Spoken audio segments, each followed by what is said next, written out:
Okay, so welcome to the Rabbit and More channel. And today we are at Rabito Famino Farms, which is located at Malijo on the Dodowa Road. And I'm here with Rabito. And he is the farm manager for Rabito Famino. And we're right into our conversation. So I'd like Rabito to do an introduction of his farm to our viewers. Hi viewers, yeah, this is Rabito. You have to call it properly. Rabito Famino. Rabito Famino. It has to rhyme like that. Rabito Famino. Okay. Yeah? Okay, so don't ask me what the name means. Nothing. It's just rabbit farm slang. Okay. Rabito Famino. Sounds very good on the tongue as well. So it's just yeah, we're just doing just rabbits really. That's what we're doing for now. So yeah. Okay, that's good. Can you tell us why amongst other livestock animals you decided to venture into rabbitry rather than other livestock animals? Right, okay. So the original plan was to do grass cutter. I'm the kind of person that thinks opposite to everyone. If everyone is going that direction, I go that direction. Someone says, why rabbit? We got goats, we got cattle, you got piggery, you got poultry. Why rabbit? Why rabbit? Because it's simple. Look at the space we're standing in, and we easily have more than 100 rabbits here in this small space. If it's goats or sheep or fowls, you can imagine. Why rabbits as well? Because rabbits are easy to care for. So you can work around them, and it's an easy way to get into livestock farming, even though I don't really think I want to get into like the big livestock like goat, sheep, blah blah blah. Maybe I will do we will do grass cutter apart from this one, but rabbit, because it's simple, easy, they don't make noise, they don't smell. As you're standing here, you can't smell anything, and they're lovely animals, so that's why. Okay, that's good to hear. So in terms of that, I can see all white animals. Most of your animals are looking white, and I'm sure those are more of the New Zealand white or the New Zealand family breed. So what led to the selection of these kind of breeds? Absolutely. If you want to get into rabbit farm, then you have to have the reason why you're doing it. And one of the reasons why we're doing it is to produce good quality meat. And if you've done a little research, we'll show you straight that the New Zealand, not necessarily the white, because the New Zealand, we got the red and the white. So yeah, we just happened to start with the New Zealand whites, but now we are getting into the browns. Look, for me, it's very simple. If you get into something, it's better to concentrate on one thing, because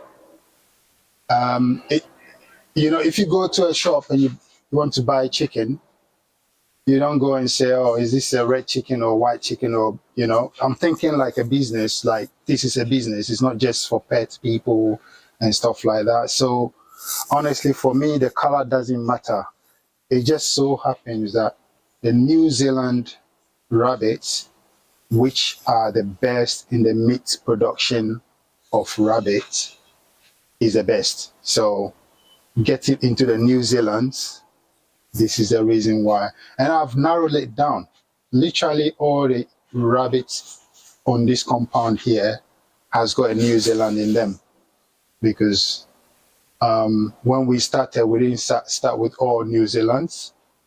But then when we had second generation, third generation, it was all New Zealand plus something. So eventually we're going to have all New Zealands here, which is not a bad thing. Okay, so that's good to hear. So that brings a kind of knot with the plan process behind your farm. Like you just mentioned, the idea is to have a rabbit meat market, and that led you to the selection of the New Zealand breed, which is actually one of the best for meat production? Absolutely. Okay, so to everyone who is hoping to start a rabbit farm, you always need to have a work plan, a plan Yes. behind everything. So that brings me back to this. I can see about 4 housing system with the very three on this side is metallic, and the one over there has more of the wood, and later looks like he then decided to do the metal. Is there any reason behind it? Why didn't you just keep up with the wooden cage, or and rather decided to switch to the To the metals? metal. Yeah. Good question. Come to the wooden cage. So I'll explain to you why. First of all, wood rots. Okay, wood rots. Look at this one. Look at this one here. This is less than a year old. So I hope that explains to you. So durability, longevity. I mean, if you're doing a farm, then you want it to last as long as possible before you start doing maintenance. And these ones, the wood one is all right, but it's too, or how do you call it? It's too hard to maintain. If I'm doing the wood ones, it means I have to maintain it like literally every year. Whereas the metal one is solid. This I'm sure is going to be there because it's galvanized metal. It's not just metal, so it's going to be there for probably over 10 years before any maintenance. However, I'm doing some modification on them. If you look at this one, you see that it's going from that end all the way down. That's how all of them were, and it makes it very difficult to sweep, you know, because we believe in cleanliness. We don't want any of their droppings to be touching them, to bring germs to them. And that's why I've started lowering everything. See these ones? It's actually not attached like that one and the wooden one. So there's some modifications going on. As you can see, we just adjusted it for now, but we're going to do it properly. But this is how it's going to be, so that it's very easy to care. If you don't have the time, we can leave this for 2 days before sweeping, and it's all right because it's not attached to anything that, you know, it's not closer to the bunnies, so it's not gonna cause any problem to them, which, you know, reduces the time of care for the rabbits. Okay, that's good to hear.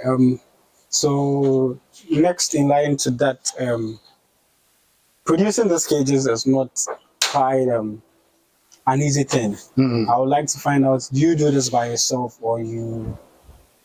Yeah, I can claim that I did it myself, but the wooden one was the first cage, and it was built by a carpenter who knew how rabbits work. But that's another fraud, not to talk about now.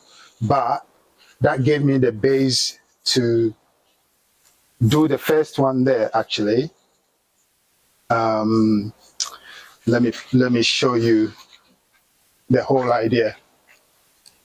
So if you look at these ones, you realize that we have front and back, right? And a common middle.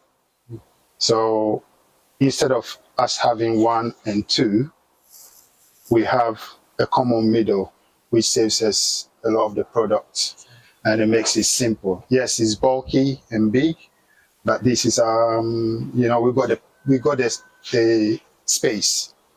So we're not thinking of moving it today, tomorrow. But if we want to move it, we use screws, so it's not really welded, so it can be unscrewed, and then if we want to move it, we'll move it.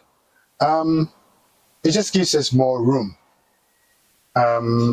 Another modification we are doing is we are keeping all our lactating does in the middle. And if you look at the top here compared to the bottom here, and realize that we've opened the bottom. So this is supposed to be 2 rooms, but we've made it big because, again, we want the mothers to be comfortable with their children, and you know what I mean. So we're making more rooms. Instead of it being 10, we have only 6. You know, just so we make sure that the mothers are comfortable with their babies. We don't have any much problems.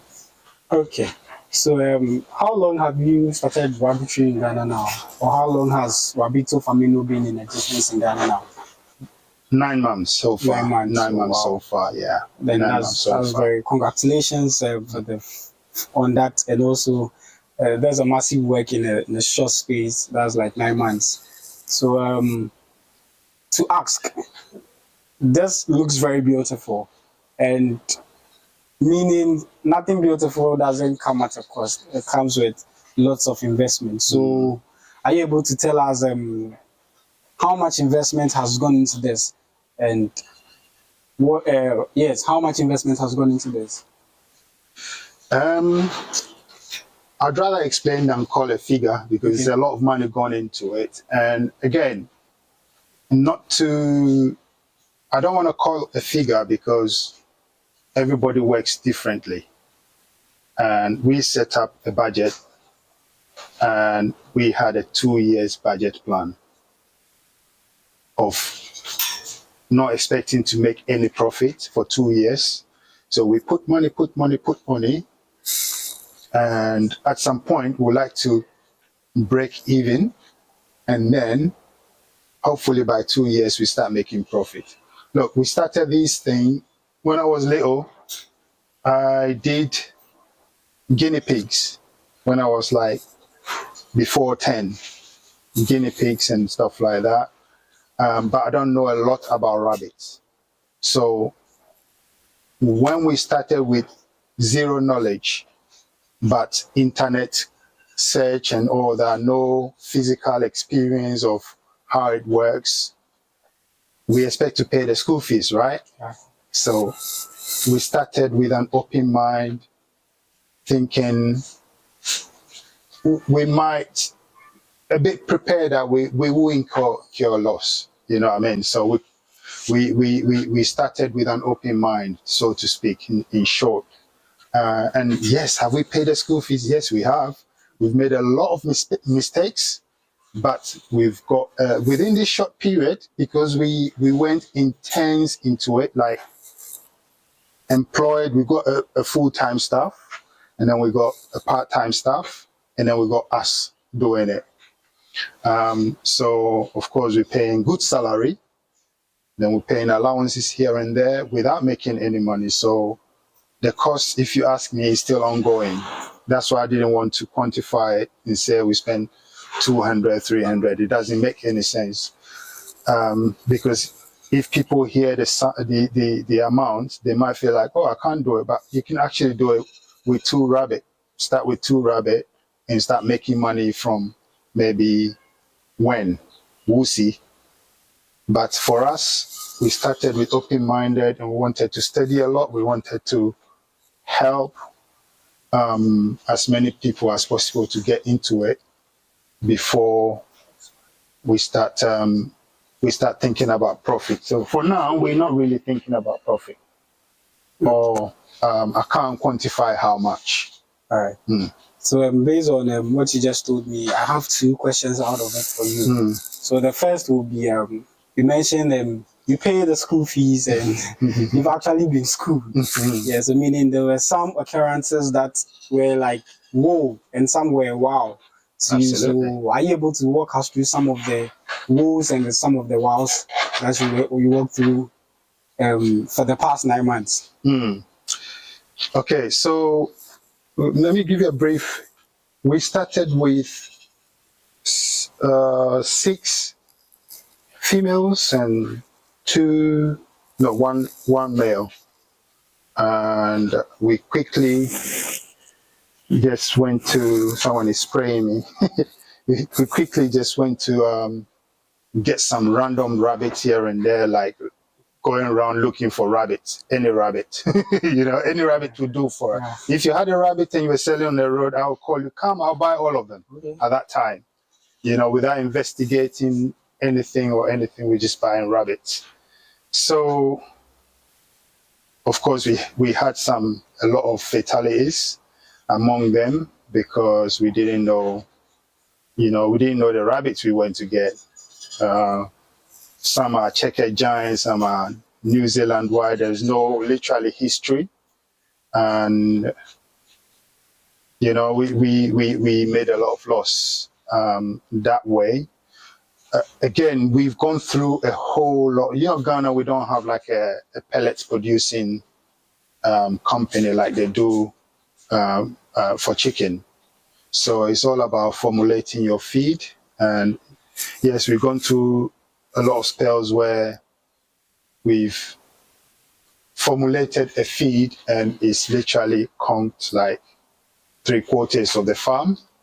And then we rise again until we went into this pure breed thing, until we studied about the breed a little bit. So if you like, we started running before we jog, and then we start walking, and now we are on level. So in the beginning was like we want rabbits, and then we realized not all rabbits are actually rabbits for these kind of farming, And then we started learning properly, doing research about what rabbit to go for, and we introduced 3 pure breed females and 3 pure breed males, and they've changed the game. They are game changers.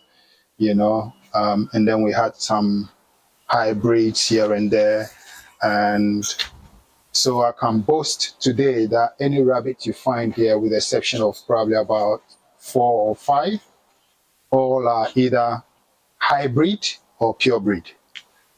And the hybrids, we got the percentages. I don't know if you want me to go into it now or later on question. So you can talk about it. Right. So with the hybrids, we got the pure breed New Zealand. And then when you cross a pure breed and a local breed, you have 50-50, yeah? So that's 50% hybrid. Now, I have learned so much that even some of the 50% hybrids, not just learn, but I can even prove you here. Sure, that would Some of the some of the 50% hybrids are even heavier than the 100% pure breeds. And this is where, as a farmer, you have to be selective of the breeds. So we all know rabbits give birth to a lot of baby rabbits, right? But out of the lot, every truthful rabbit farmer will tell you get a lot of losses. And then those who survive, you even have some of them that even make it to adulthood, but you know that 1 or 2 are like very good, they are breeding stock. And this is where I want to help a lot of farmers now, because I realize that maybe not knowingly, but people are selling breeds to people who are starting farming without, without going into details and knowing that what they're giving to the people is going to help them. And I'll be very upset to sell something to you and then it's not helping you.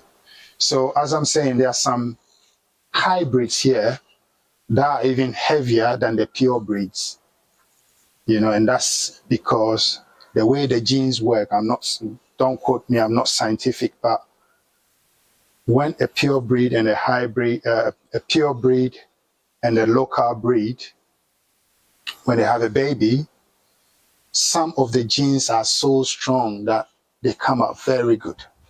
And if you're a farmer and you're able to identify and select and sell those ones to someone who is starting a farm, that will go a long way to help them. Whereas, you know, like, for example, if we take these ones, we got about 5 of them in here, 5 babies here.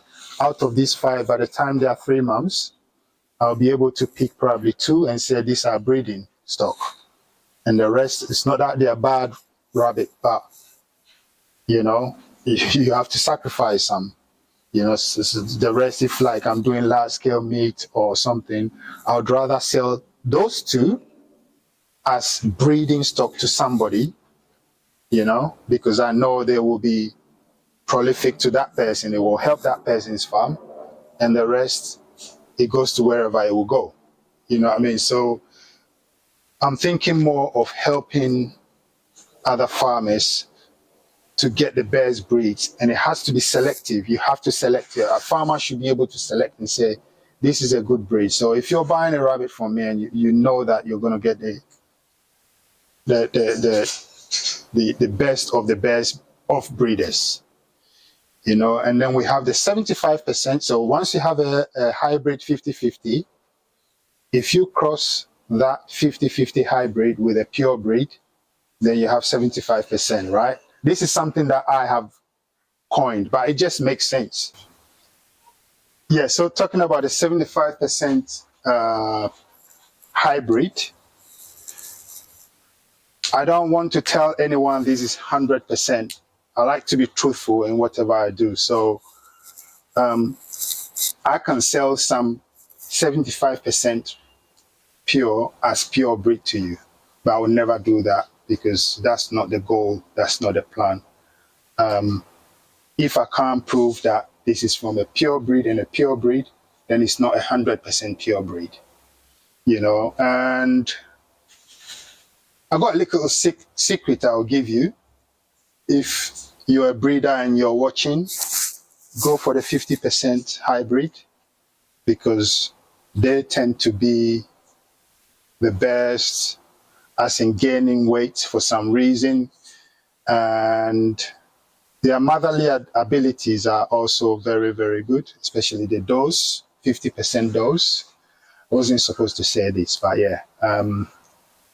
If you're listening and watching Rabbit and More, a good channel, then you've got this secret, yeah? Go for the 50%. So from only the pure breed bucks, you can enrich your farm. So I know we all think, oh, I want a pure breed female, I want a pure, but think this way. The fathers can enrich the farm more than the mothers. That's the way I see it. So you can literally have one of these and then have 20 local breeds, and that can literally ignite your farm if you do it properly and take all the necessary actions that you're supposed to take as a farm. Then you'll be able to enrich your farm. So it's all right to buy a pure breed buck for 1,000 Ghana cedis and buy 2 locals for 200, 250, however much, and set up your farm. And you know, they are action boys. You know, boys are boys. They'll do what they have to do.